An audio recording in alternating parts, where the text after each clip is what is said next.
foi de sábado para para... ontem. Foram à casa dele. Não, não foi de sábado para domingo? Não, de sábado para domingo foram a um vizinho. Ao Motinho, que era ao Motinho, Pois, sim. aí ele foi de domingo para segunda. Eu tinha a E ideia que tinha voltaram- sido ao contrário. Não, tinha e sido... voltaram ao Motinho no domingo para segunda. Porque eles só roubaram um carro no Motinho. Sim. E do domingo para segunda, quando foram aos acasos, Levaram os dois. aí eles levaram os dois e iam buscar o outro carro na outra Opa, casa. isso é um bocado estranho e eles não ouvirem nada. É muito estranho. Olha, Ana. Mas ela entrou em uma casa. Meteram o quê? Meteram um gato?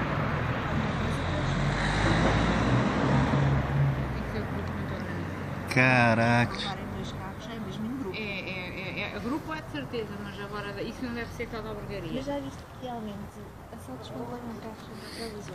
O meu pai diz, há 25 e Claro, logo e rasteia. vão e vê. Está estudada aquela. Claro, roubaram brincas, telefones.